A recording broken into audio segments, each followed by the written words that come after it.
Alors, bonjour à toutes et à tous. Je vois que les personnes commencent à se connecter. Je vais les admettre au fur et à mesure. Bienvenue à Anne-Dominique qui va nous faire une conférence sur le stress, le sommeil, qui est peut-être nécessaire en ce moment. On a tous besoin un petit peu de soutien dans cette période très perturbatrice, on va dire. Je ne vais pas en dire plus. Il y a certains visages que je connais, mais écoutez, en tout cas, tous ceux que je connais, bonjour et bienvenue aux nouveaux qui n'ont pas encore participé au webinaire, webinaire selon français ou anglais. Si jamais il devait y avoir des problèmes de connexion, si vous n'entendez pas et que la bande passante devait être problématique, n'hésitez pas à enlever la vidéo.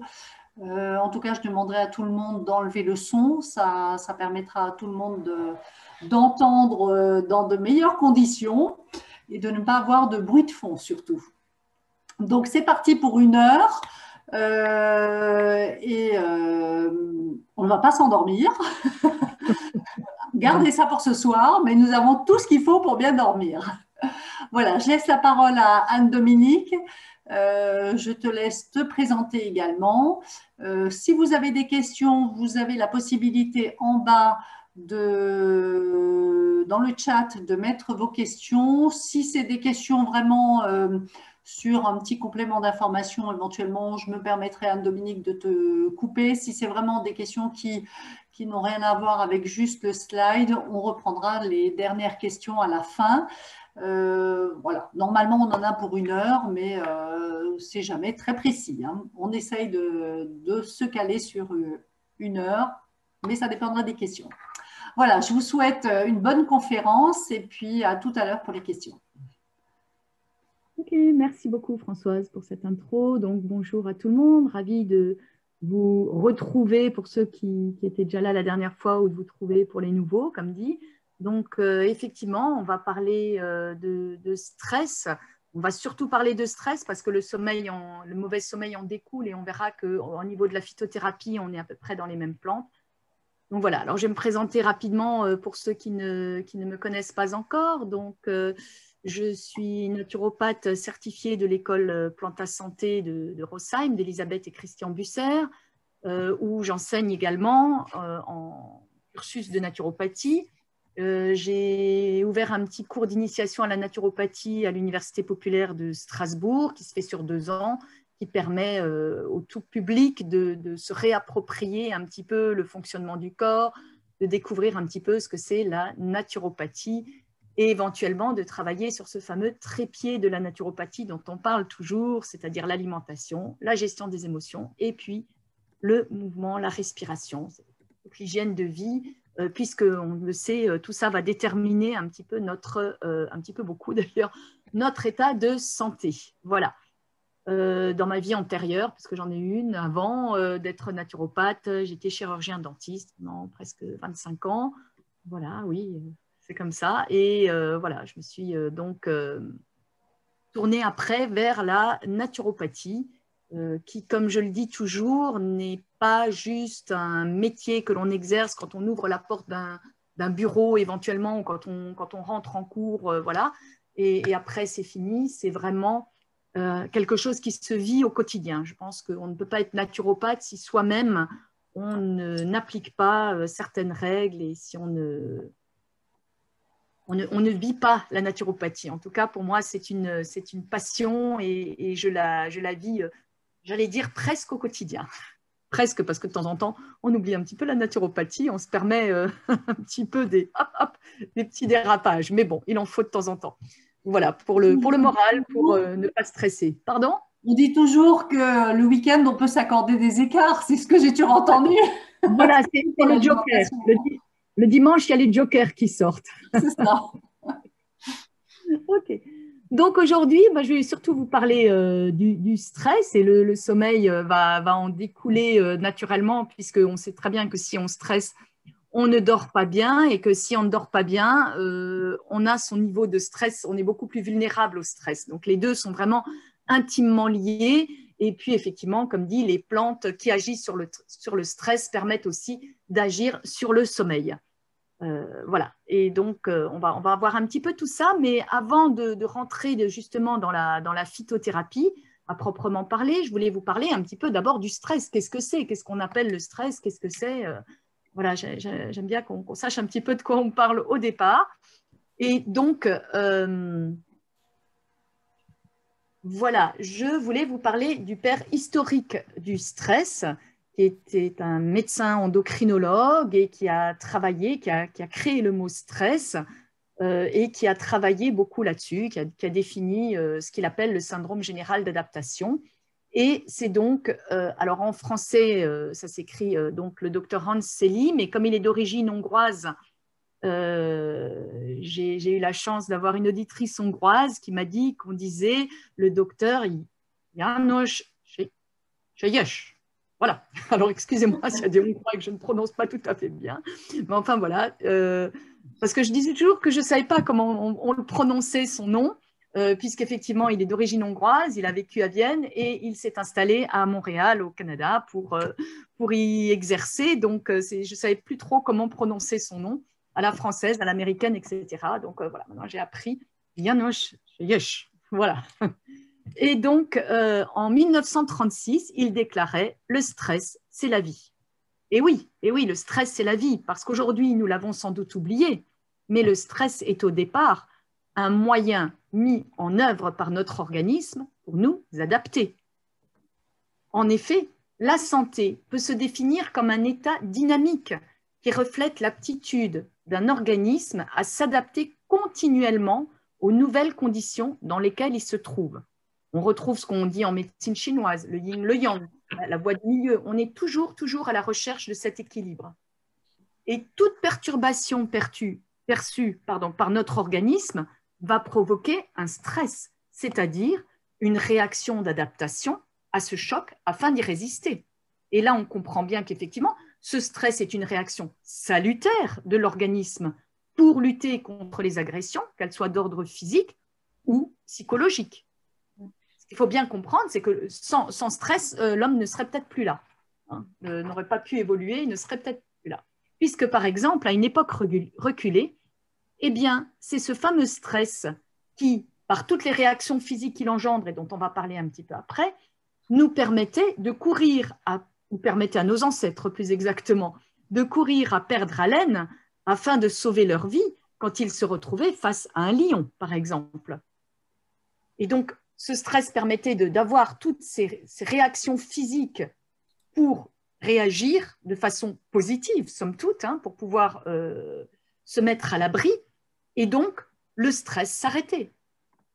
Tout se calmait. Soit il s'était mis à l'abri et donc tout allait bien, soit il se faisait croquer par le lion et puis finalement, il n'y avait plus de stress non plus. Hein. C'est aussi une façon d'évacuer le stress, c'est de se faire manger par le lion. Mais nous ne nous le souhaitons pas actuellement, puisqu'en fait, ce n'est pas trop des lions qu'on rencontre en ce moment au coin de la rue. Donc, en tout cas, ce que je veux dire par là, c'est que le stress restait très ponctuel. Et aujourd'hui, comme dit, même si le lion n'est plus au coin de la rue, ces réflexes du corps se mettent en route et persistent. Et l'organisme va rester sur la défensive sans pouvoir forcément extérioriser en cas de situation de crise. Si de croiser votre supérieur au bureau vous fait stresser, vous pouvez difficilement partir en courant dans les couloirs, ça ne se fait pas trop. Donc en fait, ce stress, vous avez quand même ces réactions physiques qui sont là, mais vous les gardez pour vous, votre organisme va les garder. Alors, en général, quand même, de nos jours, le stress global est peut-être moins intense, mais le problème est qu'il est plus prolongé. On a souvent des stress moins intenses. Hein, vraiment, le lion, c'était une question de survie. Croiser son supérieur, c'est peut-être plus une question de survie non plus, mais on le croise tous les jours. Donc, des stress moins intenses, mais prolongés. Et nous finissons en fait par nous épuiser à résister à un lion que nous ne pouvons fuir, tout simplement. Alors, le stress dont on parle abondamment aujourd'hui dans les médias, c'est le stress négatif. Hein. On oublie que le stress peut aussi être positif. Une très bonne nouvelle va vous stresser exactement avec les mêmes réactions physiques. que ce soit pour un événement positif ou un événement négatif, le corps réagit de la même façon. Ce fameux stress, c'est celui que l'on n'arrive plus à contrôler, que l'on n'arrive plus à réguler, et qui conduit à réagir de manière inadaptée aux sollicitations de la vie quotidienne. Et il faut bien reconnaître que si on lui accorde autant d'importance et autant d'attention de nos jours, eh bien c'est parce que notre vie moderne multiplie les facteurs de stress. Le sommeil insuffisant, comme je vous le disais, qui rend plus vulnérable au stress. La course contre la montre. Toutes les agressions auxquelles nous faisons face, que ce soit des agressions sonores, que ce soit des agressions lumineuses, que ce soit des pollutions électromagnétiques, la malbouffe, entre guillemets, qui va stresser aussi notre organisme. Et puis, bien sûr, comme le disait Françoise en introduction, surtout cette période perturbée, perturbante, perturbatrice, comme vous voulez, mais que nous vivons actuellement. Et je pense qu'effectivement, même en étant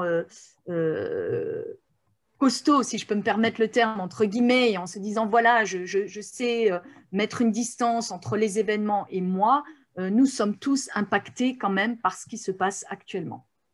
Et ce stress devient préjudiciable à la santé lorsqu'il garde l'organisme trop longtemps sous pression. Et le premier à en pâtir, c'est notre système immunitaire. Et nous en avons parlé la dernière fois, le système immunitaire est vraiment important en ce moment. Il est important de le soutenir pour faire face effectivement à toutes ces situations actuelles. Alors, face au stress, eh bien, nous avons le système nerveux qui va intervenir, ainsi que le système endocrinien.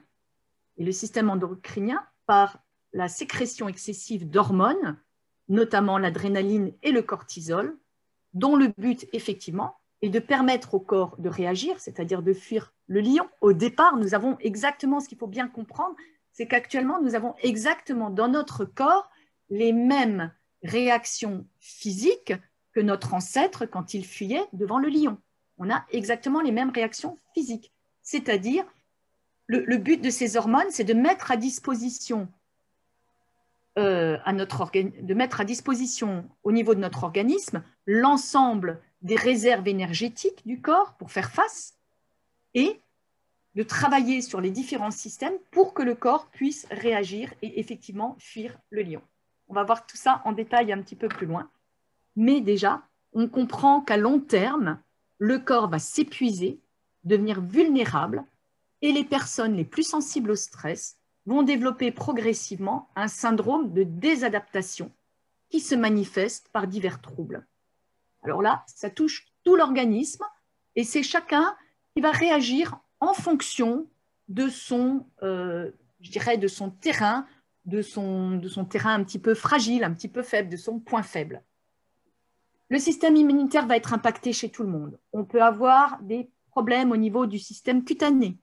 Il y a des personnes qui vont avoir des problèmes au niveau du système hormonal.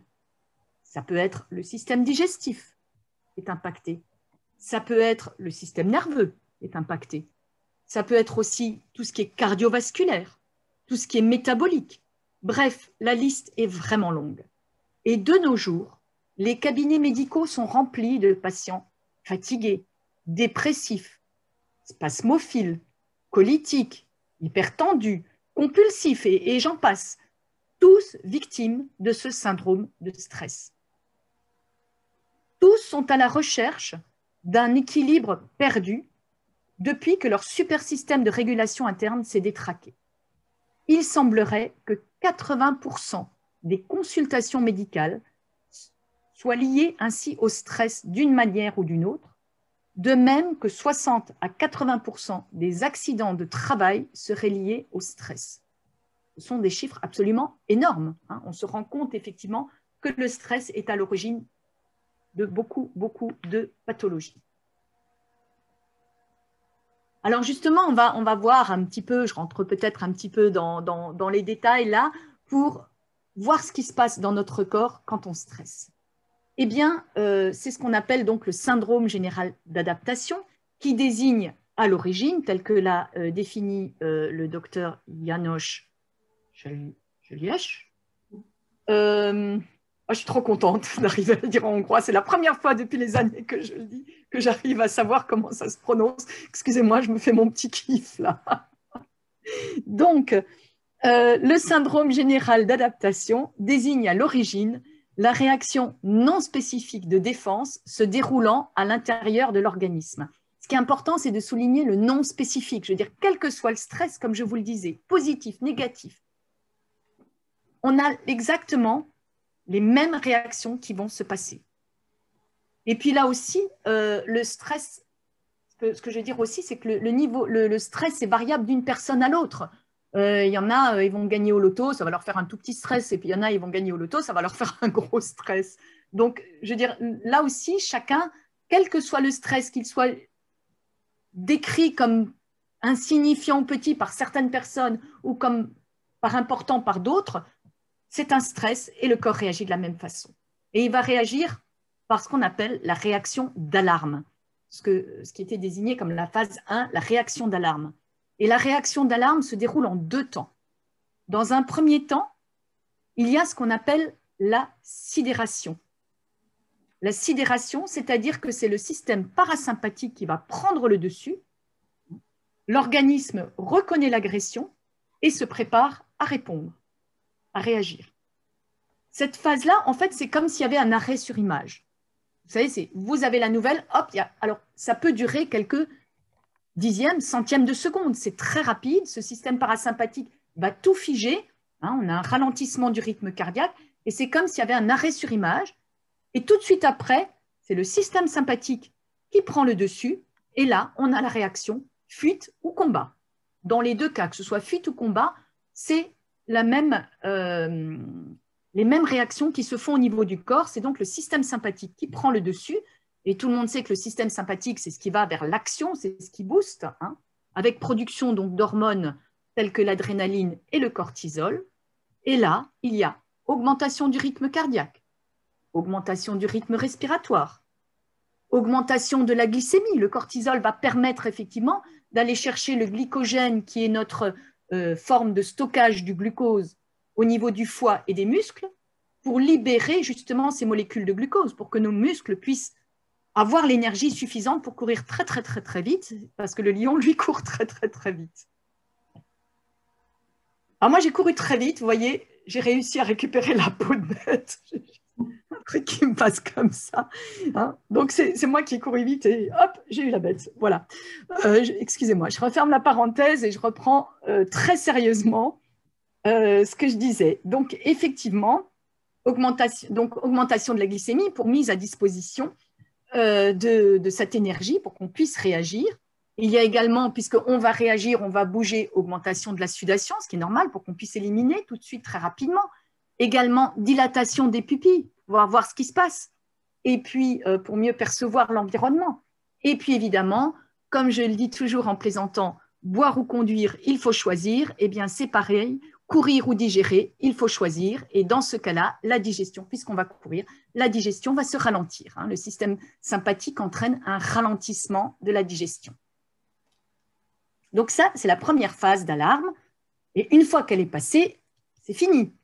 Comme dit, soit vous ressortez victorieux avec la peau de la bête, soit la bête vous a mangé, soit vous vous êtes mis à l'abri. Bref, c'est fini, on repart, on vit normalement.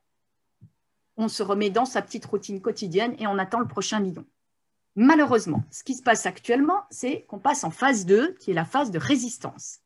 Et là, l'organisme, il finit par s'adapter. Il ne peut pas rester tout le temps en alarme. Donc, il va s'adapter à l'agent agresseur persistant et du coup, il va essayer de réguler les perturbations provoquées par cette réaction d'alarme de phase 1. Notamment, il va mettre en place une résistance à ces médiateurs qui poussent à l'action.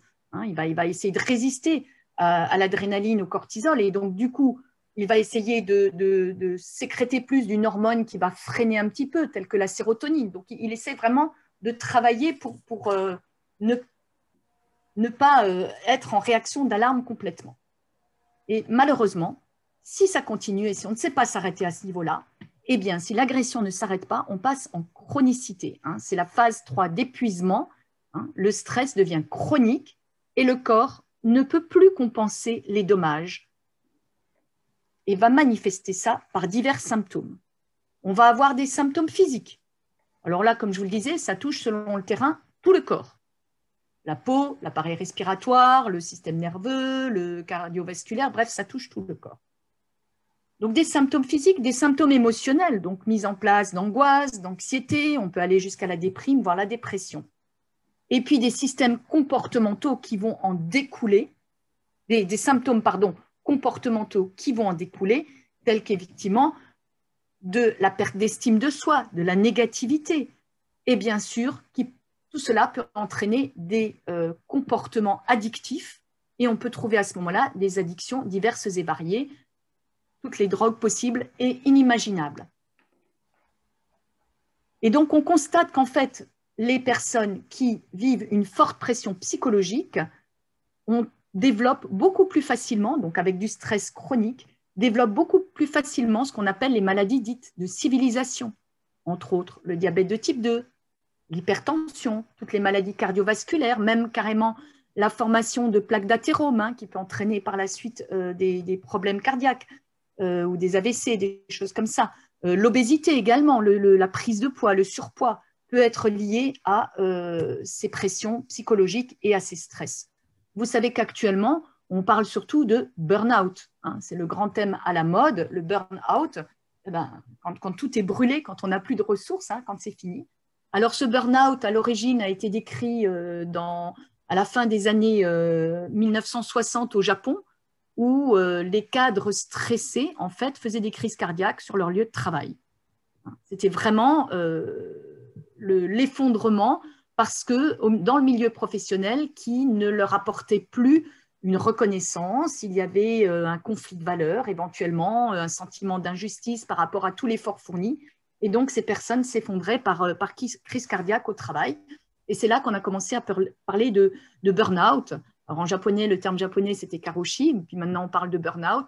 Et ce qui est important à savoir, c'est qu'actuellement, ce burn-out ne concerne plus que uniquement des personnes au travail, qui sont stressées par le travail, mais on peut très bien trouver des burn-out, par exemple, chez des femmes au foyer, chez des personnes qui n'ont pas de vie professionnelle, mais la vie actuellement, comme je vous le disais, on est soumis à tellement de contraintes de part et d'autre et de conditions difficiles qu'effectivement, on peut même trouver du burn-out sans qu'il y ait de cause professionnelle.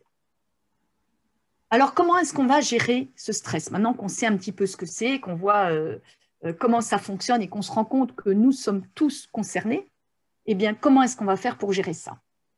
Alors, évidemment, étant naturopathe, je ne peux que rappeler le trépied de la naturopathie.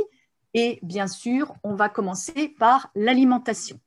L'alimentation, petit rappel, je passe très rapidement quand même, l'alimentation a un rôle à jouer pour retrouver la sérénité et le tonus. Alors, le rééquilibrage passe par la mise en place d'une alimentation qu'on va nommer de type méditerranéenne, c'est-à-dire qu'on va faire une grande place aux végétaux, aux fruits, aux légumes, à une alimentation vivante qui va apporter tout ce qui est nécessaire au niveau de la micronutrition, qui est ce qui va vraiment nous nourrir. Donc, une alimentation vivante, végétale, variée, qui va vraiment, et on va vraiment essayer de travailler dans le sens de limiter les sucres rapides, limiter les sucres rapides, puisqu'on a déjà en fait cette espèce d'hyperglycémie permanente liée à cette libération extrême de cortisol. Donc, on va effectivement diminuer les sucres rapides et puis travailler également sur la limitation des produits laitiers qui diminuent l'absorption du magnésium. Oui, j'allais y venir au magnésium, donc je parle juste des produits laitiers. Et puis effectivement, diminuer tous les excitants tels que le café et l'alcool, voire les éviter, qui augmentent également la fuite urinaire de magnésium. Parce que ça, au niveau de l'alimentation, je ne rentrerai pas plus dans le détail pour l'alimentation, le magnésium est absolument indispensable. Il intervient dans plus de 300 réactions enzymatiques au niveau de l'organisme et il est vraiment important de se supplémenter en magnésium dès que l'on est stressé. C'est vraiment un rééquilibrant nerveux, il va vraiment agir pour limiter le stress. Et ce qui est incroyable, c'est que dès qu'on stresse, on surconsomme son magnésium et quand on n'a plus de magnésium, on est encore plus sensible au stress.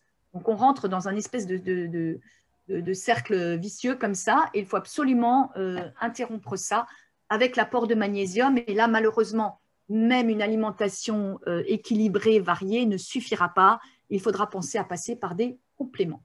Donc ça, c'était pour l'alimentation. Mais effectivement, on va gérer également avec l'exercice physique, hein, penser dans la journée à s'aérer, à bouger pour créer ces fameuses endorphines qui vont nous amener un petit peu de sérénité, et puis pour permettre à l'organisme de se régénérer et de mieux résister à ce stress. Hein, le contact avec la nature est absolument extraordinaire. Vous savez qu'on parle beaucoup de sylvothérapie, hein, de bains de forêt. Des études ont été faites par des médecins japonais qui ont effectivement montré l'impact d'une balade en forêt qui permet vraiment de baisser le niveau de stress. Hein. Il y a vraiment un effet tout à fait important. Et puis, sur le plan émotionnel, eh bien sûr, on peut utiliser des tas de techniques telles que vous connaissez peut-être. Hein. Il faut se chouchouter, se dorloter. Ça peut être des massages bien-être relaxants. Ça peut être du yoga, du tai chi. Ça peut être la méditation de pleine conscience, dont de nombreuses études ont montré qu'effectivement, il y avait tout à fait un effet important sur la baisse du stress. La cohérence cardiaque, pour ceux qui connaissent, permet vraiment de travailler aussi sur le stress. Ça peut être la sophrologie. Je veux dire, bref, il existe plein d'outils, donc ne négligez pas tous ces outils et il faut trouver ce qui vous plaît, ce qui vous correspond et ce qui peut être facile à mettre en place. Il ne faut pas en plus se stresser parce qu'on n'arrive pas à le mettre en place. Hein. Il faut aussi que ça vienne quelque chose de facile à faire. Donc voilà pour cette introduction générale sur le stress, sur comment le gérer en naturopathie. Et on va s'intéresser maintenant de plus près à la phytothérapie du stress. Alors, l'utilisation des plantes médicinales, on le sait, remonte jusqu'à très très très longtemps. Hein. On se doute déjà que les hommes préhistoriques avaient déjà recours et que l'histoire des plantes est intimement accompagnée celle des hommes et reste la plus ancienne pharmacie du monde. Jusque dans les années 30, la plupart des remèdes sont d'origine végétale, avant le développement de la chimie de synthèse que nous connaissons aujourd'hui. Mais là où un médicament de synthèse ne contient que quelques molécules, les végétaux en comptent beaucoup, beaucoup plus. Et les plantes arrivent vraiment à nous aider au niveau du stress. Alors, on va commencer par parler un petit peu d'aromathérapie. On va commencer par l'aromathérapie. Donc, alors évidemment, j'ai dû faire un choix. Il existe beaucoup de choses. Je ne peux pas, là, en une heure, parler de tout. Donc, j'ai fait un choix. J'ai retenu les plantes les plus connues dans les cas de stress, hein, qui sont parmi les plus intéressantes. Et vous avez notamment la lavande. La lavande avec les dérivés, les lavandins, etc. La lavande, vous avez l'ilang-ilang et les rutacées, donc tout ce qui est dérivé des orangers. On va voir tout ça un petit peu, pas franchement en détail, mais un tout petit peu quand même. Donc la lavande, qui est une plante très intéressante, c'est la plante reine pour tempérer nos réactions et c'est un antispasmodique majeur et effectivement un calmant et un relaxant. Donc on peut l'utiliser, donc je suis dans l'aromathérapie, on peut l'utiliser en olfactothérapie, on peut la respirer, on peut l'utiliser donc en diffusion, on peut également l'utiliser en application locale, un petit peu là au niveau du poignet, là où la peau est très fine, hein, pour qu'elle passe directement dans la circulation sanguine.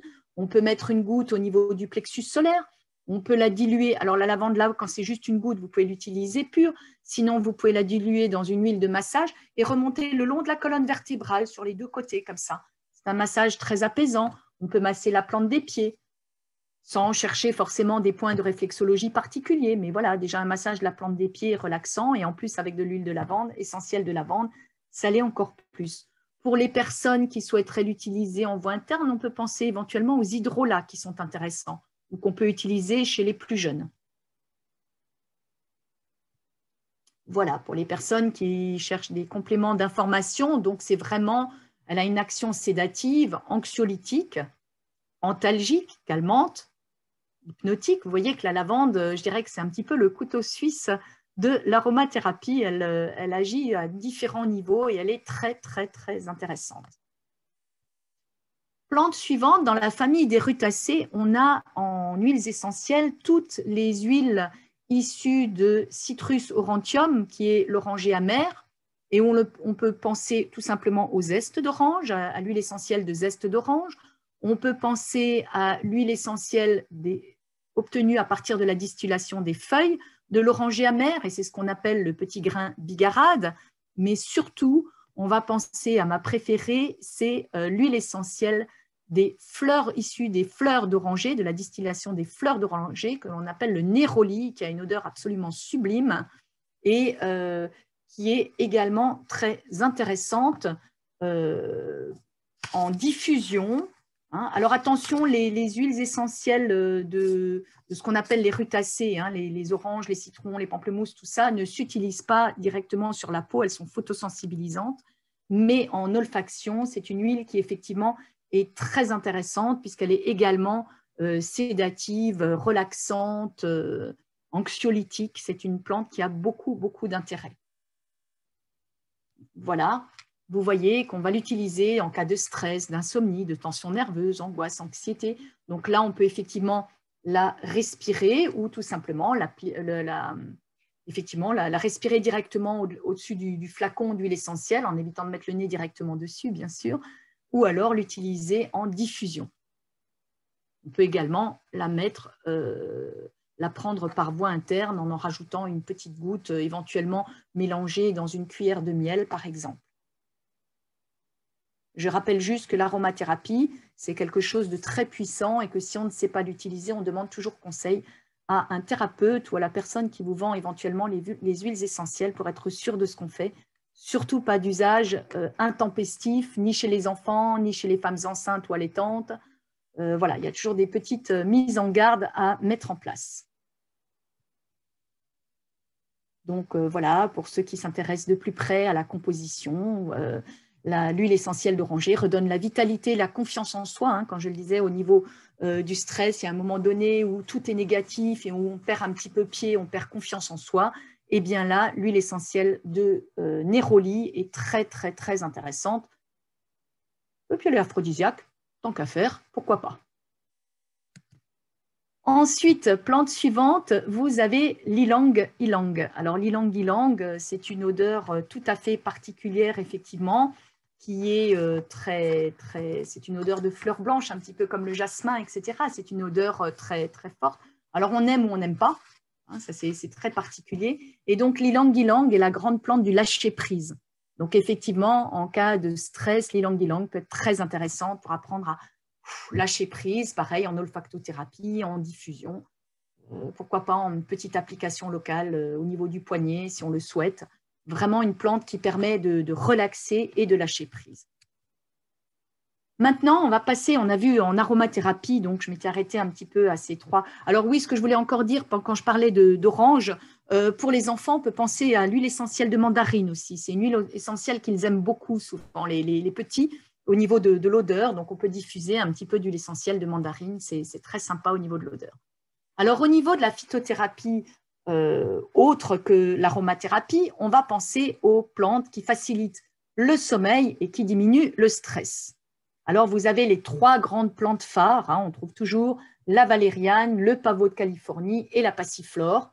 Et puis après, d'autres plantes. Et on va les voir comme ça un petit peu les unes après les autres. Alors, on commence par la passiflore, cette plante que les missionnaires ont nommée ainsi en Amérique du Sud parce qu'ils trouvaient que ça représentait la passion du Christ. Ils y trouvaient des signes avec le cœur en croix et puis les 12 pétales. Alors, en fait, au niveau botanique, il n'y a pas toujours 12 pétales, mais eux, à l'époque, ils en avaient compté 12. Et donc, voilà, pour eux, ça représentait vraiment la passion du Christ. Et ils utilisaient donc cette plante. Effectivement, elle était déjà utilisée pour calmer les états nerveux et anxieux chez les anciens. C'est donc la fleur et la feuille que l'on va utiliser. Et donc, on y trouve de très nombreux principes actifs, très divers et variés. Et cela va nous donner une plante phare des états nerveux et anxieux. Ça a été reconnu notamment par la Commission E et l'ESCOP, qui sont des instances européennes qui valident les bienfaits thérapeutiques des plantes, hein, et qui donc reconnaissent à la passiflore son efficacité en cas d'anxiété, d'angoisse, d'insomnie, d'hypernervosité, de problèmes cardiaques d'origine nerveuse, également de crampes musculaires, hein. Donc c'est vraiment une plante très très intéressante, une plante phare. Plante suivante, on a la valériane. Alors la valériane, Valeriana officinalis, cette fois-ci, c'est la racine de la plante que l'on va utiliser, hein. On va faire sécher cette racine et on va l'utiliser. Alors déjà, dès l'Antiquité, elle était reconnue pour être très efficace en cas d'insomnie, hein. Hippocrate l'utilisait déjà. Alors, petite parenthèse par rapport à la racine de valériane, elle est surnommée également l'herbe au chat, parce qu'elle exhale des odeurs qui rappellent effectivement l'urine de chat. C'est pas très agréable à boire en infusion. C'est pour ça que souvent pour la valériane, je conseille de se tourner vers des formes galéniques issues de laboratoire, parce que la boire en infusion, c'est quasi impossible. Enfin, en tout cas, c'est très courageux pour les personnes qui y arrivent, hein. Déjà, rien que le paquet sent très fort. Donc, il vaut mieux très souvent l'utiliser dans une galénique autre. Alors, la valériane, effectivement, donc, elle est très conseillée pour les problèmes d'endormissement liés à l'anxiété. Elle est idéale également en cas de rumination et c'est également un grand myorelaxant. Alors, c'est vrai que la valériane, on y pense toujours en cas de stress, en cas de problème de sommeil, et on l'oublie un petit peu quand on a, par exemple, des torticolis. C'est une plante phare du traitement du torticolis, puisque c'est un grand myorelaxant, donc elle est très intéressante dans ce cas-là. C'est vrai que souvent, on n'a pas le réflexe d'y penser, on la garde vraiment dans la catégorie stress et sommeil, et c'est un petit peu dommage. Plante suivante, ce magnifique Escholzia ou pavot de Californie, qui est cousin du pavot à opium et du coquelicot dont on va parler après, qui est donc un hypnotique lié à la présence d'alcaloïdes dans ses principes actifs. Il est anxiolytique et sédatif. Il agit à la manière des tranquillisants, mais sans les effets indésirables. Il est également antispasmodique et il peut être employé par toute la famille, y compris les enfants à partir de 6 ans. Il augmente la durée du sommeil et il facilite l'endormissement. Et comme il est anxiolytique, c'est une grande plante également pour travailler sur le stress. Voilà le cousin, le coquelicot que tout le monde connaît. Alors le coquelicot était dans la mythologie gréco-romaine, le coquelicot était le symbole de Morphée. Morphée est le dieu du sommeil, hein. Donc c'est pas pour rien, c'est qu'effectivement le coquelicot, de la même famille botanique donc, que le pavot de Californie, a également des vertus apaisantes qui permettent de déstresser et de retrouver le sommeil, de lutter contre les insomnies. Et très souvent, le coquelicot, on le conseille aux enfants, hein. Ça se faisait dans les campagnes, on faisait du sirop de coquelicot avec les pétales de coquelicot pour calmer un petit peu les enfants nerveux et faciliter leur sommeil. Alors, on verra après les galéniques qui sont proposées. On n'est plus obligé d'aller chercher ces pétales de coquelicot. C'est plus trop la saison d'ailleurs. Plante suivante. Oh, la photo est un petit peu floue, désolée. C'est l'aubépine. L'aubépine, qui est l'ancêtre de nos rosiers actuels et qui symbolisait l'espoir au Moyen-Âge. Eh bien, l'aubépine, c'est la grande plante phare de la nervosité, de l'anxiété, qui font somatiser avec des palpitations cardiaques. C'est la grande plante du cœur, des problèmes cardiaques, des tachycardies, des palpitations, et également des anxiétés nocturnes et des sensations d'oppression. Donc l'aubépine est une plante très intéressante. Je crois que j'ai voilà, la composition en partie de l'aubépine, hein, voilà. On y trouve évidemment plein de choses très intéressantes, plein de principes actifs. Et donc l'aubépine est extraordinaire parce qu'elle va… alors j'avais lu dans un article que les cellules du muscle cardiaque, hein, du myocarde, avaient des récepteurs spécifiques pour des principes actifs de l'aubépine. Hein, que l'aubépine avait vraiment ce lien avec le cœur direct. Et donc, c'est quelque chose d'extraordinaire. C'est une plante tout à fait extraordinaire. Et on peut l'utiliser donc dans les états nerveux, dans les cas de stress, avec palpitations et les insomnies.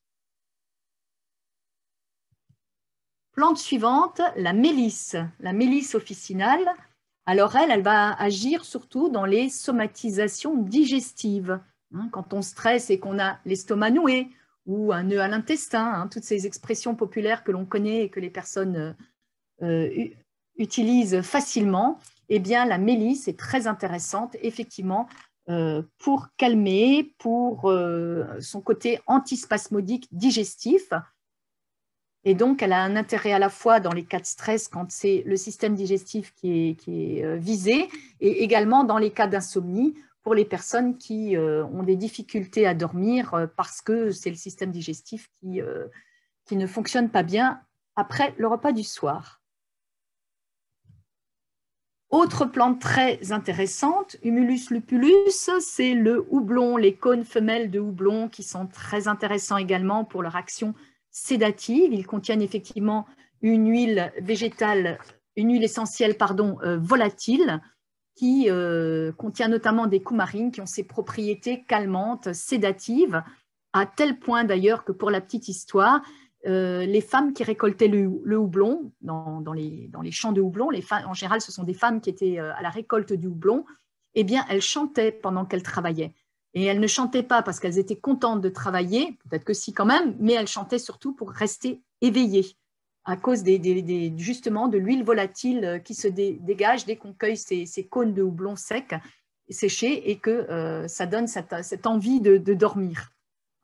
Alors, pour la petite histoire, alors je ne sais plus où j'ai lu ça ou entendu dans une conférence, je ne sais pas, quelquefois je note des trucs et je ne sais plus d'où ça vient.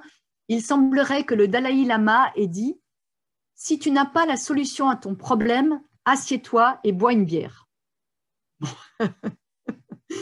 Voilà. Hein, à tester, pourquoi pas. Mais bon, on verra, on a d'autres trucs sympas à tester aussi, si vous n'avez pas la solution à vos problèmes et qui vous permettront d'apaiser un petit peu les choses. Plante suivante, en phytothérapie, on a le tilleul, bien sûr, que tout le monde connaît. Voilà, je dirais en général, souvent, je présente le tilleul en premier parce que c'est qui n'a pas bu une fois une infusion de tilleul pour calmer un petit peu les choses, qui n'a pas eu une fois une grand-mère qui disait « mais bois donc une petite tasse de tilleul, une petite infusion de tilleul, ça va te faire du bien ». Ça va calmer un petit peu les choses et ça va permettre plus facilement d'induire le sommeil. Hein. Tout le monde connaît donc l'infusion de tilleul qui a effectivement des qualités aussi sédatives. Et alors, juste une petite précaution par rapport à l'infusion de tilleul. Chez certaines personnes, quand votre infusion est trop dosée ou infusée trop longtemps, le tilleul peut faire l'effet inverse chez des personnes un petit peu sensibles. Donc, pas chez tout le monde, mais quelquefois, si vous avez déjà pris du tilleul et puis vous dites « bah non, moi au contraire, ça me stimule », eh bien c'est que vous êtes un petit peu sensible et que votre infusion était soit trop dosée, soit trop longtemps infusée. Donc, c'est la petite précaution d'usage pour l'infusion de tilleul. Donc là, on a vu les plantes qui permettent d'apaiser, de calmer un petit peu, de poser les choses, de déstresser, de permettre de faciliter l'endormissement. Mais quand on est stressé, qu'on est épuisé, fatigué par des nuits sans sommeil, on a également besoin d'être un petit peu soutenu et d'être reboosté. Et là, notamment, on peut faire appel à ce qu'on appelle les plantes dites adaptogènes. Alors, qu'est-ce que c'est une plante adaptogène? C'est tout simplement une plante qui va permettre à l'organisme de faire face de façon non spécifique à un stress, qu'il soit physique ou psychologique. Ce sont des plantes qui vont soutenir l'organisme dans ces moments-là. Et la première plante dont j'avais envie de vous parler, alors c'est pareil, il en existe beaucoup, il faut faire un choix, sinon ce n'est pas 1 heure de conférence qu'il faut m'accorder, Françoise, c'est au moins 2 heures. Mais voilà, c'est ce qu'on appelle le ginseng sibérien, qui s'appelle l'éleutérocoque. Éleutérocoque ou ginseng sibérien. Alors oui, bien sûr, on peut penser au ginseng classique, au ginseng chinois qui est utilisé depuis plus de 7000 ans en médecine traditionnelle chinoise. que l'on trouve aussi sous forme de compléments alimentaires. Après, c'est vrai que le ginseng chinois, il faut vraiment qu'il soit ou coréen, il faut qu'il soit de très très bonne qualité. C'est pas évident à trouver un ginseng de très bonne qualité et les coûts s'en ressentent également. Hein. C'est un produit qui reste très cher. Alors, on a l'éleutérocoque, hein, le ginseng sibérien, qui est connu depuis très longtemps, notamment en Russie, hein, où c'est une plante qui a été donnée à des cosmonautes russes, parce que je pense que partir se catapulter là-haut, ça doit être un sacré stress. Et puis également au niveau des athlètes russes qui participaient aux Jeux Olympiques, on les shootait un petit peu avec de l'éleutérocoque parce que c'est un stress à la fois physique et psychologique. Il faut avoir un mental de gagnant. Donc c'est quelque chose qui est très intéressant. Alors c'est la racine hein, qu'on va utiliser cette fois-ci, comme au niveau du ginseng, c'est donc la racine d'éleutérocoque que l'on va utiliser. Alors voilà, on vous parle des différentes substances actives hein, que vous trouvez dans l'éleutérocoque, qui est une plante donc adaptogène et qui permet vraiment à l'organisme de récupérer, d'être soutenu à la fois sur le plan physique et à la fois sur le plan psychologique. Voilà, adaptogène, stimulant intellectuel et physique, donc améliore la tolérance au stress. Il a également d'autres rôles, hein. Il est antioxydant, antiagrégant, aphrodisiaque, voilà.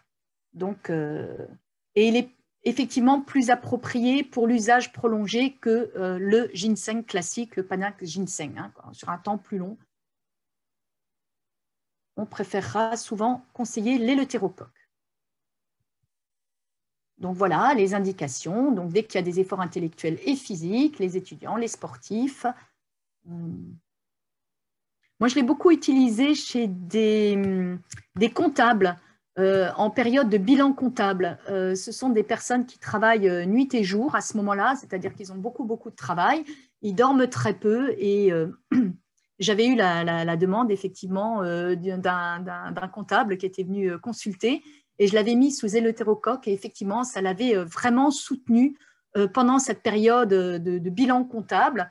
Et puis, du coup, ils se sont un petit peu passé le mot et il y en a quelques-uns comme ça qui, effectivement, ont fait leur bilan sous éleutérocoque.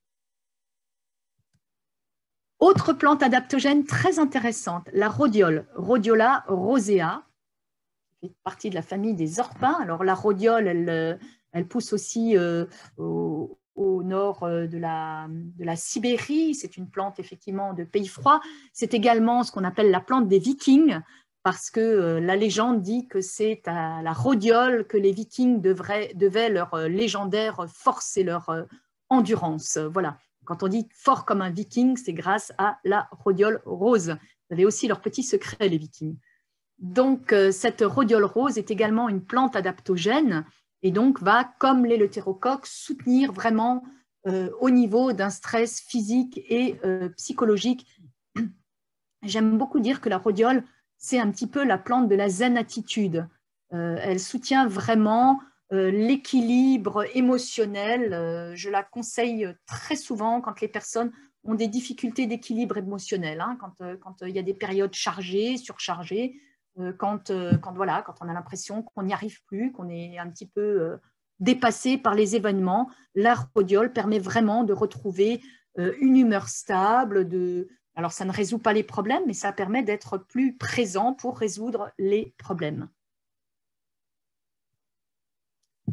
Et puis, je crois que c'est quasiment la dernière plante dont je vais parler dans les plantes du stress et du sommeil. On a l'avoine. Alors, pourquoi l'avoine, effectivement, Avena sativa, que l'on connaît plus sous forme de porridge comme fortifiant pour les enfants, eh bien, effectivement, c'est une plante qui a la particularité d'avoir des principes actifs qui vont être très intéressants en cas de nervosité, en cas de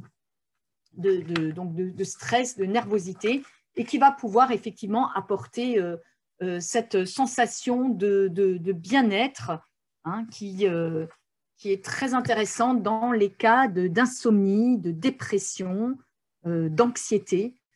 Elle a des propriétés vraiment calmantes et apaisantes également. Donc, voilà, là on a fait un petit peu le tour de nombreuses plantes qui interviennent, donc on le voit à la fois dans les cas de stress et donc forcément au niveau du sommeil également. Et donc pour terminer un petit peu ce tour de piste de la phytothérapie, je voulais vous parler donc des produits que propose donc le laboratoire Soria. Je pense que maintenant tout le monde connaît un petit peu le laboratoire Soria, donc qui est situé dans une province qui s'appelle Soria en Espagne, qui est un écosystème un petit peu protégé parce que c'est une des régions les moins peuplées, les moins polluées d'Europe occidentale, et que le laboratoire Soria va travailler avec des plantes sauvages, soit cultivées. Quand elles sont cultivées, c'est de façon biologique, et va, au moment de la récolte de la plante, contrôler et tracer ces plantes pour pouvoir garantir l'absence de pesticides, de contamination bactérienne, de métaux lourds, de radioactivité, etc., pour obtenir une qualité et une efficacité constante au niveau des produits. Et donc, la particularité de Soria Natural, c'est son mode d'extraction qui permet d'obtenir une grande concentration en principe actif et avoir ainsi une action rapide. Les produits sont sans alcool, ce qui est très intéressant puisque ça va permettre de les proposer à tous, plus ou moins, en fonction effectivement bien sûr toujours de certaines contre-indications. Et on y retrouve surtout le totem de la plante. Donc effectivement, ce qui est intéressant, c'est de savoir qu'on a la principale majorité des principes actifs avec donc un résultat très efficace. Alors, ce qui est intéressant chez Soria, c'est de travailler avec des complexes. Vous avez des complexes d'extrait fluide et on sait que très souvent, les plantes travaillent en synergie. Et c'est-à-dire que l'action d'une synergie va être supérieure à la somme des actions de chaque plante prises séparément. Donc, c'est toujours intéressant d'avoir quelque chose, d'avoir un complexe. Et vous avez là le stressor avec lequel j'ai déjà beaucoup travaillé. Et que j'ai utilisé, que j'ai proposé autour de moi. Donc, c'est vraiment un produit que je connais très bien. Et où vous retrouvez donc les trois grandes plantes phares du stress et du sommeil, c'est-à-dire la passiflore, la valériane, l'aubépine également, et puis l'huile essentielle d'orange amère. Donc, ce sont des plantes qu'on a vues avant, avec effectivement ce côté calmant, régulateur du rythme cardiaque et myo-relaxant, et avec un effet très rapide. Je trouve que vraiment le stressor, on a vraiment des effets, je ne veux pas dire immédiats, mais quasi. Hein.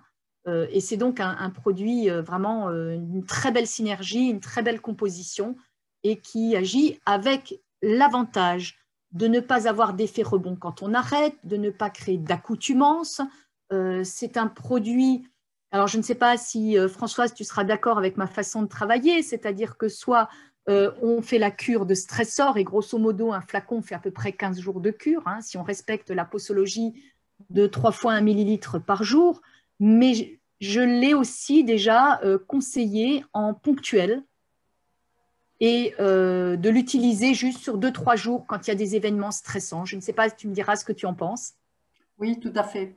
Quand j'ai affaire à des personnes qui ont effectivement une nature angoissée et qu'il y a une phase particulièrement stressante, donc ça devient invivable pour les personnes, je leur demande de faire une véritable cure. Tu as raison, ça dure 18 jours, le flacon. Par contre, on a quelquefois affaire à des personnes qui disent « Ah là, j'ai un rythme un peu particulier et j'ai certains jours où on m'en demande vraiment beaucoup plus et j'ai du mal à suivre, ça me met une pression d'enfer. » Dans ces cas-là, effectivement, le prendre 2-3 jours, c'est sans aucun problème. Et tu l'as dit, ça agit tellement vite qu'il n'est pas nécessaire effectivement de faire une cure complète pendant 15 jours, 18 jours pour avoir l'effet, puisqu'il est immédiat dans la journée. Donc, j'ai souvent d'ailleurs pour habitude de dire, quand la personne commence à l'oublier, c'est bon signe, c'est que ça n'est plus nécessaire pour elle. Okay. Donc voilà, ponctuellement sur 2-3 jours ou sur une durée plus longue quand il y a vraiment lieu et que la personne a par exemple, vécu quelque chose de difficile dans sa vie et qu'elle sait que ça ne va pas partir en quelques jours, ça n'est pas gênant de faire une cure, voire même de la prolonger sur un mois quand la personne est dans un état très particulier. Merci pour les compléments d'infos. C'est toujours bien parce que quelquefois, on fait des choses et puis bon, voilà, c'est bien d'avoir l'avis de la professionnelle. Merci Françoise. Tu es aussi. Ouais, mais pratique. au niveau du produit, voilà, tu les maîtrises à fond. Donc, au niveau du sommeil, donc stressor pour le stress, mais du coup, ça va forcément améliorer la qualité du sommeil parce que si on ne stresse pas, on dort mieux. Et puis, le sédaner qui est donc conseillé effectivement pour tous ceux qui veulent enfin passer leur nuit à dormir. Hein, c'est vraiment la plante, le complément alimentaire intéressant au niveau du sommeil. Et donc, on va retrouver les plantes phares du sommeil, le pavot de Californie ou Escholzia, la valériane, la passiflore. Et cette fois-ci, on a également l'aubépine et on va retrouver de la lavande. Donc là, vraiment, le traitement de l'insomnie, mais pareil, angoisse, stress, etc. Et là, par contre, ce sont donc des gélules. Hein. Cette fois-ci, on n'est pas sous forme liquide, on est sous forme gélule. Et donc, à prendre en fin de journée. Et là, on peut jouer peut-être un petit peu avec la prise. Et là, Françoise, peut-être que tu vas pouvoir préciser au niveau de la posologie, de la prise, comment est-ce qu'on peut jouer avec ça. Alors, on est effectivement avec le sédaner sur des gélules qui sont à libération prolongée. Donc, la dose peut être d'une gélule si c'est un trouble passager, que comme ça agit très très vite, c'est vrai qu'une gélule peut suffire. Si par contre la personne a vraiment, pas entre guillemets, pris du retard dans son sommeil, mais en tout cas qu'il y a quand même des grosses difficultés d'endormissement et de qualité de sommeil, il ne faut pas hésiter dans ces cas-là à en prendre deux. Et dans ces cas-là, les deux peuvent être prises en fin de journée, une gélule, et l'autre au moment du coucher. Ça permet d'avoir justement une libération prolongée durant la nuit qui va se superposer au niveau des deux gélules et d'avoir vraiment des nuits complètes de qualité qui seront récupératrices. Donc voilà, je dirais que c'est plus à la personne d'estimer où elle en est. Ça peut être au début parce que vraiment elle a besoin de récupérer et ensuite elle peut passer à une de nouveau une fois que le rythme commence à revenir. Je voulais juste en profiter, puisque tu as parlé du stressor et du sédaner, je voulais juste apporter un complément d'information. Le sédaner, vous l'avez compris, dès le moment où il y a des plantes qui sont hypnotiques et des plantes qui permettent l'endormissement, c'est vraiment le sédaner que l'on va utiliser pour les troubles du sommeil, alors que le stressor peut vraiment être utilisé dans la journée. C'est une forme de jour qui ne va pas, malgré la présence de valériane, qui ne va pas endormir la personne en journée. Donc, je voulais rassurer aussi. Je sais que j'ai des personnes qui utilisent le stressor le soir parce que ça va bien les calmer et ça va faciliter l'endormissement, le fait qu'elles soient déstressées. Mais le stressor est vraiment une forme de jour qui ne pose aucun souci de par les ingrédients. Oui, c'est bien que tu le dises, Françoise. Effectivement, j'ai oublié de le spécifier. Pour moi, c'était tellement évident. Effectivement, je veux dire, j'en ai donné à une de mes filles quand elle a passé le bac. Je veux dire, c'est ça qui est intéressant, surtout au niveau j'en conseille beaucoup au niveau des étudiants quand ils ont des examens et qui stressent. Parce qu'effectivement, ça permet de garder toutes ces capacités intellectuelles. On n'est pas endormi dans la journée. C'était important de le spécifier, effectivement. Je l'avais oublié, merci. Donc, effectivement, c'est super parce qu'on reste tout à fait actif au niveau de toutes ces capacités intellectuelles. Et ça, c'est important de ne pas être assommé, effectivement. Voilà, très, très, très important, effectivement. Donc, voilà encore pour le sédaner, donc les effets hein, du sédaner, on l'aura bien compris maintenant. Donc, pour tout ce qui est angoisse, nervosité, problème de sommeil, problème digestif qui empêcherait de dormir, effectivement, tout ça peut être très intéressant. Donc, pour conclure, alors en fait, je crois que j'aurais dû mettre cette dia à la fin, mais bon, voilà, c'est pas grave. Pour conclure, on reprend tout ce qu'il faut faire au niveau du traitement du stress, de tout ce qui est conseillé, hein, de travailler sur l'hygiène de vie de toute façon. Et ce que je dis toujours, c'est que, et ça c'est la naturopathie, il ne faut pas juste prendre un complément comme on prendrait de l'allopathie, sans travailler aussi sur soi et sur tout ce qui en découle. C'est-à-dire qu'il faut vraiment travailler aussi sur son hygiène de vie. Parce que sinon, on fait un petit peu de la naturothérapie, c'est-à-dire qu'on fait comme de l'allopathie, mais avec des produits d'origine naturelle, hein, des plantes. Mais on ne va pas dans le sens de rechercher la cause. Et j'insiste un peu dessus parce qu'en tant que naturopathe, ça me tient évidemment à cœur de ne pas rester juste dans le traitement du symptôme, mais d'aller chercher la cause. Parce que c'est bien de prendre quelque chose pour dormir, mais d'un autre côté, et je comprends, et c'est tout à fait normal, on a tous besoin à des moments donnés d'avoir des béquilles, et heureusement qu'elles sont là et que nous trouvons des béquilles de qualité. Mais il est important aussi de se poser la question de pourquoi est-ce qu'on est dans cet état de stress ou pourquoi est-ce qu'on ne dort pas et d'essayer de trouver la cause et de traiter la cause aussi. Hein, ça, c'était un petit peu la petite parenthèse, la minute naturo. La petite parenthèse. Je rappelle l'importance du magnésium en cas de stress. Hein, ça, c'est hyper, hyper important. Et puis, effectivement, donc, comme tu le disais, Françoise, le stressor qui est très, très bien pris et très bien supporté en journée puisqu'il ne va pas endormir. Et par contre, tout en permettant le sommeil, s'il diminue le stress et l'anxiété. Et puis le sédanaire, effectivement, quand on a vraiment un problème de sommeil associé. Et puis ensuite, toutes ces plantes dont on a parlé, chez Soria, vous les trouvez aussi en extrait fluide unitaire. Donc, ça peut aussi être intéressant de travailler avec un extrait fluide si on ne souhaite pas passer par un produit un complexe. Donc, on trouve l'aubépine. Donc, je rappelle pour les somatisations cardiaques, essentiellement les palpitations. Hein, très intéressant pour gérer un petit peu le côté calme à ce niveau-là. Vous avez la passiflore également, donc en extrait fluide, hein, qui va diminuer le stress et l'anxiété, mais pas que. Hein, il y a aussi d'autres indications de l'extrait fluide de passiflore. Hein. Ça réduit les symptômes de l'asthme, ça permet également de soulager des spasmes musculaires ou des douleurs névralgiques. Hein. Là encore, on sort un petit peu du cadre du stress, mais il faut savoir aussi que ces plantes ont des effets encore autres que juste le stress. La valériane, dont je parlais avant, qui effectivement atténue effectivement les sensations de stress et qui ne va pas apporter de somnolence la journée, hein, qui permet aussi de relâcher les tensions musculaires. On trouve l'éleutérocoque, cette fameuse plante adaptogène dont je vous ai parlé, qui va permettre effectivement de redonner de l'énergie, de rebooster l'organisme. Le coquelicot, qui est donc le petit cousin de l'écholsia, qui va également permettre de retrouver calme et sérénité et qui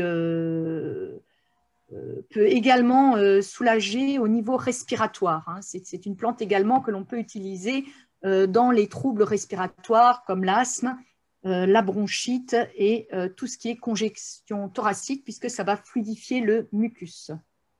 Vous avez également l'extrait fluide d'avoine, hein, qui lui va permettre effectivement aussi de traiter des troubles nerveux, des insomnies, mais on peut également l'utiliser dans les états d'épuisement, dans les convalescences, dans les sevrages de tabac, par exemple aussi, et puis dans d'autres symptômes divers et variés, donc une plante aussi très intéressante. On a ensuite encore un composé dont je voulais parler parce que c'est un produit avec lequel je travaille aussi assez souvent et que j'aime beaucoup, qui est le complexe équinaire, équinaire comme équilibre nerveux, hein, qui est une association effectivement de plantes pour un moral d'acier en toutes circonstances. Hein. Et dans ces périodes un petit peu chamboulées que nous vivons, ça peut-être aussi être intéressant. Et là, vous trouvez effectivement le tilleul et la mélisse dont nous avons parlé, l'avoine également, mais surtout les plantes adaptogènes dont on a parlé, la rhodiole et l'éleutérocoque. Et c'est vraiment, je dirais, le composé de la zen attitude, de la sérénité.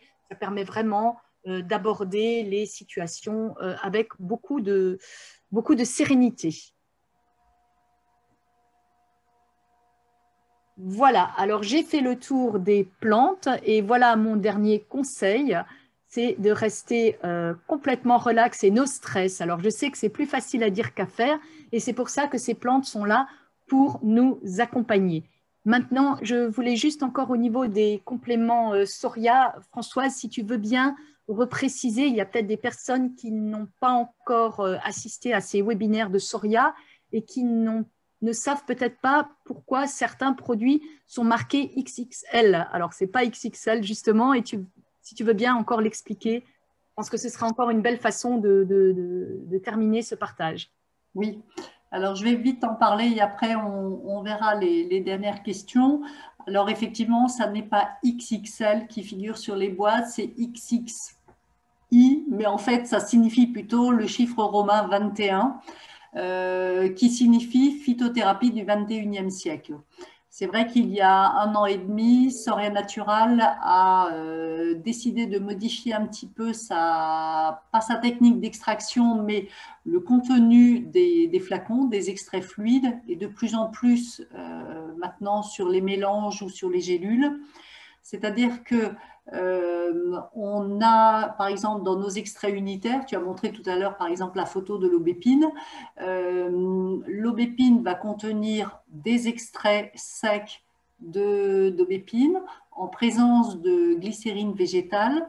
Et pour favoriser une meilleure biodisponibilité dans l'organisme, on y rajoute aussi des alpha et des gamma cyclodextrines, qui sont des molécules qui sont issues du maïs et qui permettent en fait, de par leur forme physiologique, c'est-à-dire ça a une forme un petit peu arrondie comme un volcan, c'est comme une cupule dans laquelle vient se fixer le principe actif.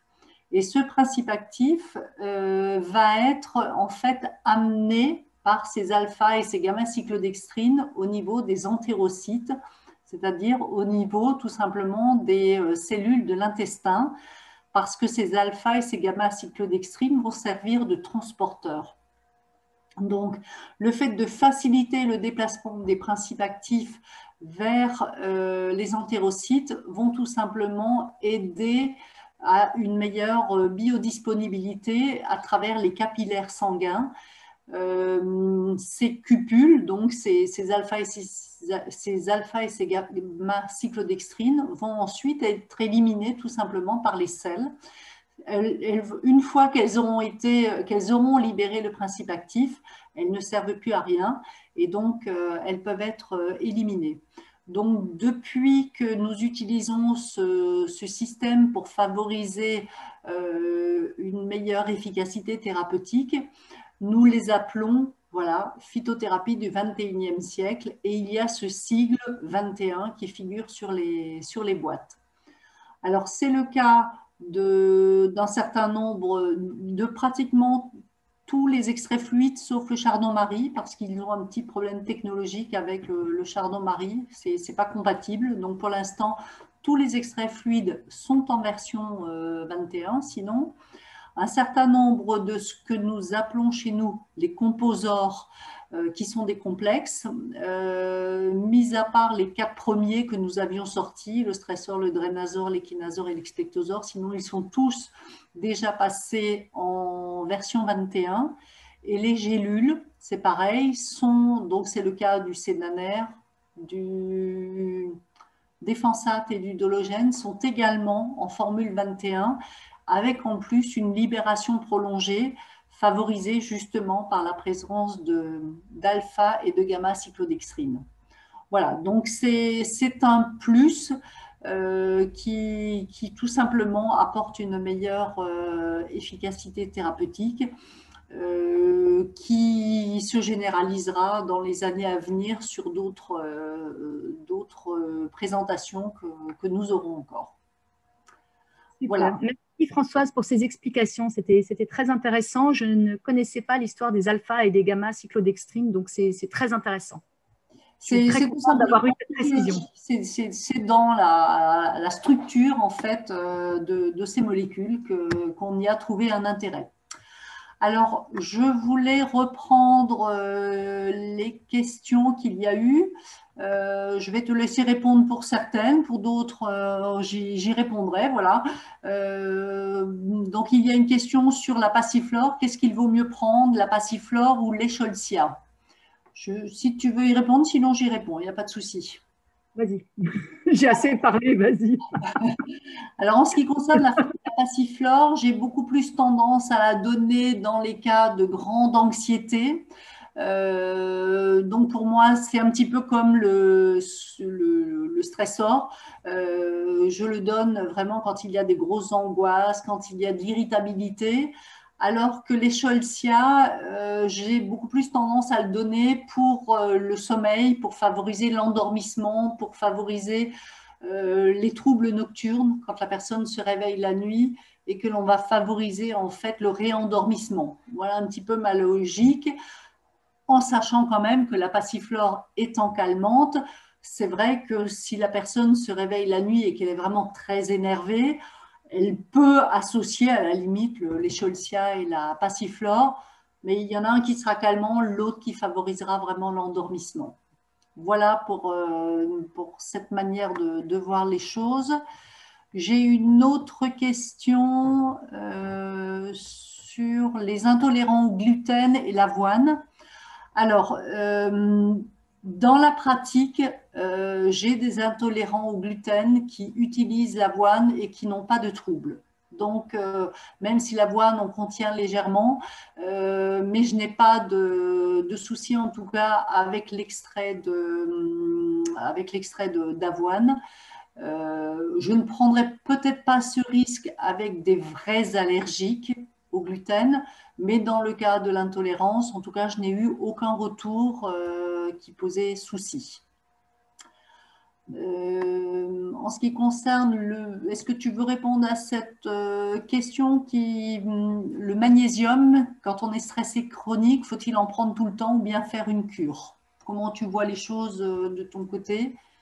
Alors, effectivement, tant qu'on est stressé, il faut prendre du magnésium. Effectivement, maintenant, le problème est que peut-être que la forme de magnésium qui est prise, parce que le magnésium tout seul n'existe pas, on a toujours des sels de magnésium. Il faut déjà prendre la bonne formule, c'est-à-dire le bon sel de magnésium, celui qui va être le plus biodisponible et qui va apporter un maximum de magnésium élément. Donc, c'est surtout une question de qualité de magnésium que l'on prend. Et la quantité, bien sûr, puisque grosso modo, les apports journaliers recommandés tournent aux environs, je vous fais un prix gros, 400 mg par jour pour un adulte. C'est un petit peu différent femme-homme, mais bon, on ne rentre pas dans les détails. Déjà, 400 mg, c'est bien. Il est évident que si vous êtes carencé et que vous prenez 400 mg, ça ne suffira pas. Il faut carrément, au début, doubler les doses facilement. Et seulement au bout de quelques temps, quand on a l'impression que les symptômes diminuent, on peut passer à la dose des apports journaliers recommandés de 100%, c'est-à-dire 400 mg par jour. Maintenant, faites attention surtout à la qualité de magnésium que vous achetez, parce que tous les sels de magnésium ne se valent pas au niveau de leur biodisponibilité, au niveau de la quantité de magnésium qu'ils apportent, au niveau de l'effet qu'ils font. Mais effectivement, quelqu'un qui est stressé chronique, il faut mettre déjà beaucoup de choses en place pour arriver à gérer ce stress, mais on peut prendre, de toute façon, on ne risque rien à prendre du magnésium sur un temps long, parce que le magnésium que le corps n'utilise pas, il est éliminé dans les urines.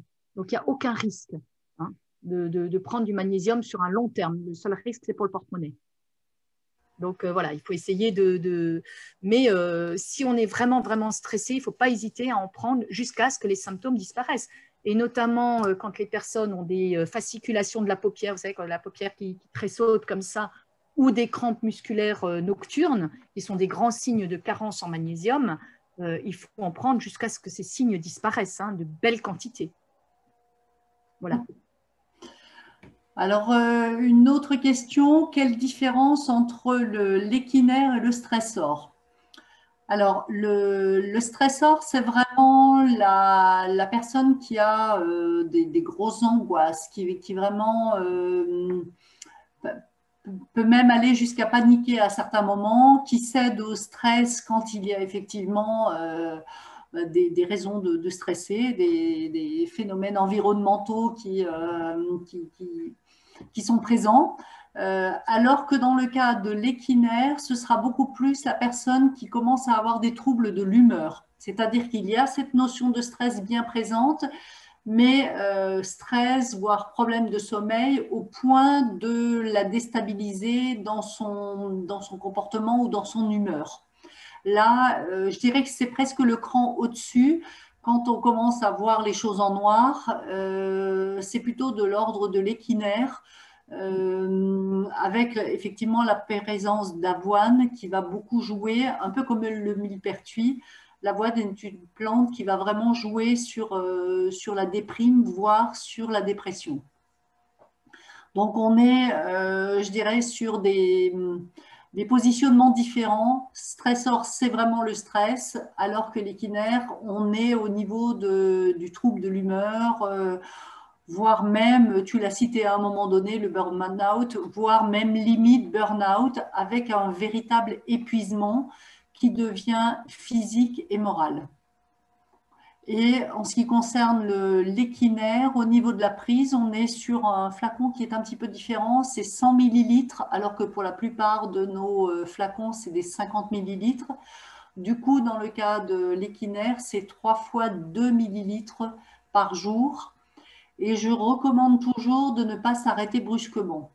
Autant avec le stressor, dès que ça va mieux, on l'oublie, ça va, on s'arrête, on le reprendra de nouveau dans une semaine ou deux s'il y a de nouveau un phénomène stressant et que je préfère me calmer.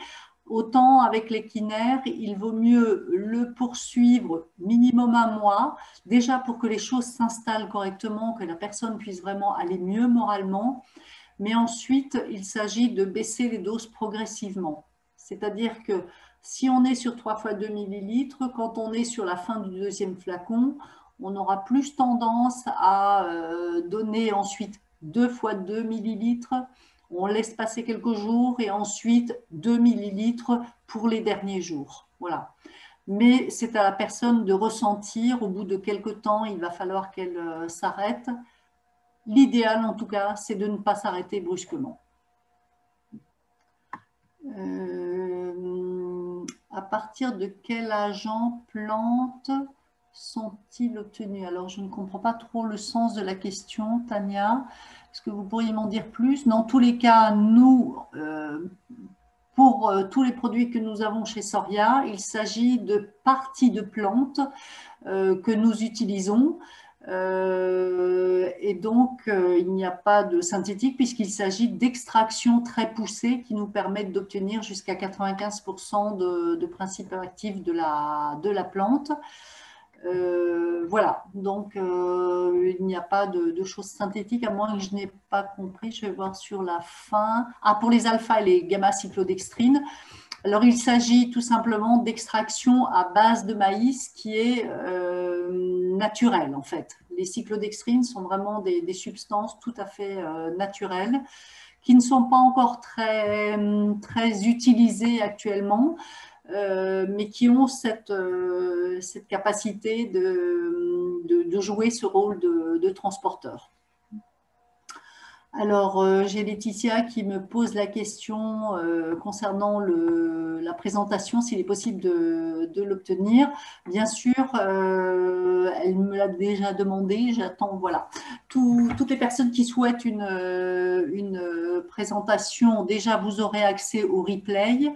Nous le diffuserons sur Facebook d'ici 2-3 jours, le lien, et par le biais de la newsletter, vous recevrez également le lien pour pouvoir revoir le replay. Et donc, vous aurez accès à ce PowerPoint à nouveau, il n'y a aucun problème.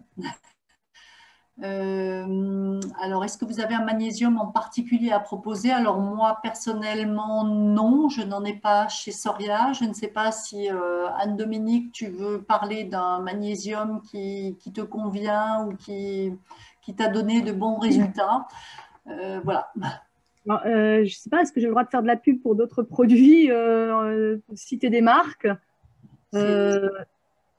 C'est la question, donc allons-y. Moi, j'ai mon chouchou, c'est le magnésium de chez Salus, SALUS, qui est une entreprise allemande qui fait des compléments alimentaires de belle qualité, qui a un magnésium qui est intéressant. Pourquoi?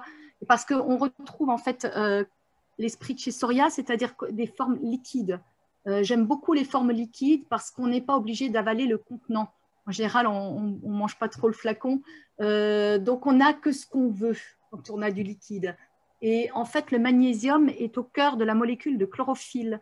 Donc, c'est là qu'on va le chercher. Et donc, Salus propose un jus de fruits, de plantes aromatiques, un petit peu complémenté en citrate de magnésium. Et là, on a vraiment donc le magnésium qui est au cœur de la molécule de chlorophylle qui est directement biodisponible. Ensuite, au niveau des sels de magnésium, sinon vous avez donc le citrate de magnésium qui est dans le Salus. Moi, c'est celui que j'utilise quand j'ai effectivement la paupière qui commence à sursauter comme ça, quand j'ai un petit manque de magnésium, effectivement. En 24 heures, c'est réglé, ça marche très bien. En plus, c'est bon à prendre.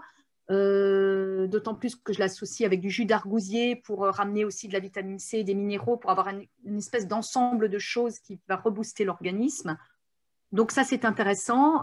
Sinon, vous avez des magnésiums. Si vous choisissez des magnésiums en gélule ou en comprimé, vous pouvez trouver surtout du glycinate de magnésium, qui est aussi une des formes les plus intéressantes. Hein. C'est ce qu'on appelle les magnésiums de 3e génération.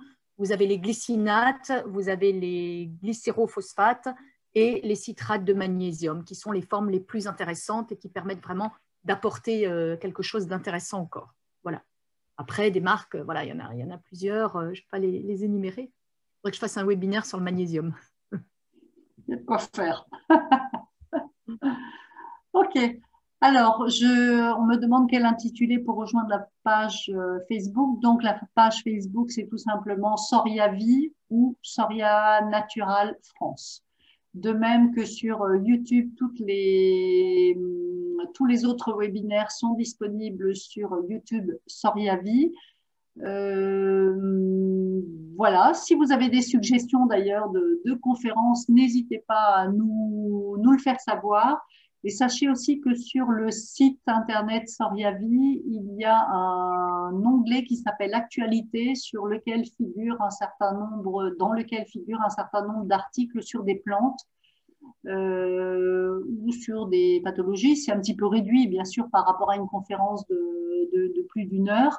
Mais n'hésitez pas, quelquefois vous trouverez une fiche sur une plante qui pourrait vous intéresser.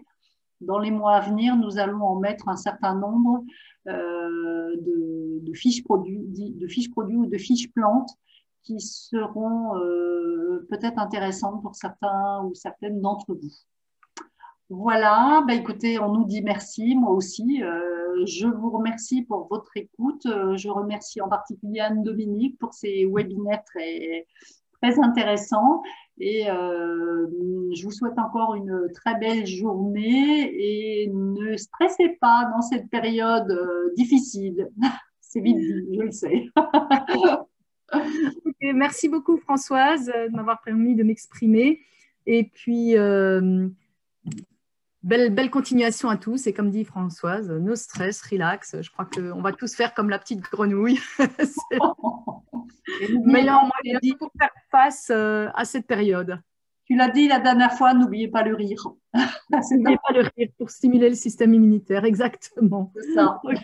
Merci. Bonne journée à tous. Bonne journée, au revoir. Au revoir.